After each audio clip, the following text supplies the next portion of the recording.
Untuk informasi lebih lengkap dan berita terkait, klik link di deskripsi. Jangan lupa untuk install aplikasi CNBC Indonesia di App Store dan Play Store. Jangan lupa untuk subscribe ya.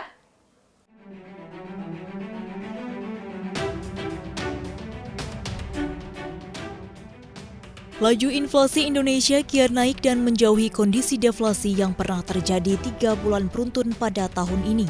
Badan Pusat Statistik mengumumkan inflasi November 2020 sebesar 0,28% secara bulanan. Sementara inflasi tahunan per November 2020 berada di 1,5%. Ini juga lebih cepat dibandingkan Oktober 2020 di 1,44%.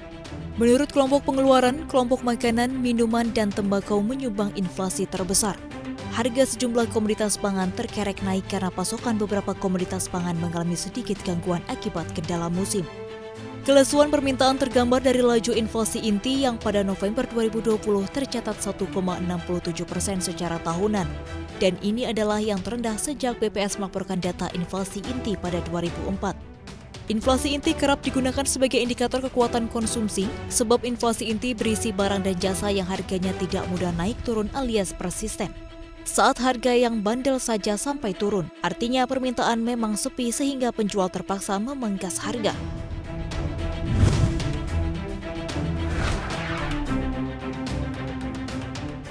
Aktivitas manufaktur dalam negeri kembali bergeliat dan memasuki zona ekspansi. Pelonggaran pembatasan sosial berskala besar berhasil mendongkrak optimisme dunia usaha. PMI manufaktur bulan November meningkat ke level 50,6.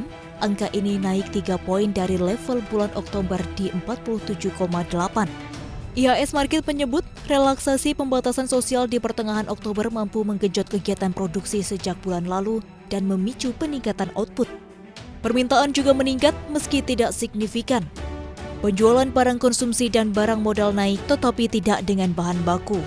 Dengan kenaikan permintaan yang masih terbatas, kapasitas produksi belum bisa terpasang optimal. Akibatnya, pengurangan tenaga kerja masih saja terjadi.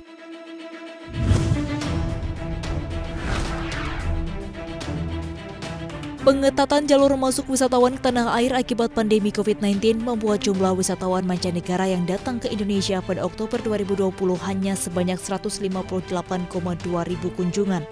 Jumlah ini tercatat turun tajam yakni 88,25% dibandingkan Oktober 2019 yang tercatat sebanyak 1,37 juta kunjungan.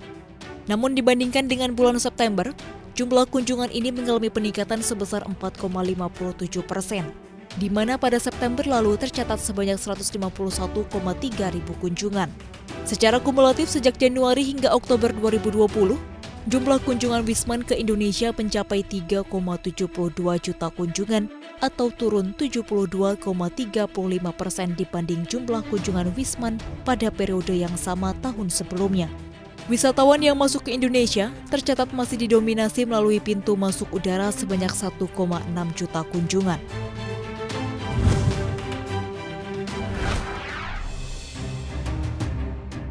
Otoritas Bursa Efek Indonesia kembali menindak emiten-emiten yang bandel karena belum menyampaikan laporan keuangan kuartal 2 tahun ini.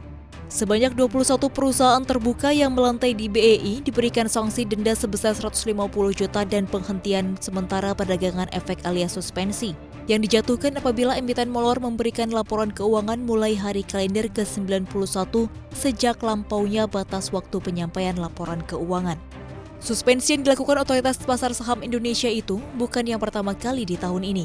Sebab sebelumnya di akhir Agustus 2020, BEI juga melakukan penghentian sementara perdagangan efek bagi 26 emiten yang terlambat memberikan laporan keuangan.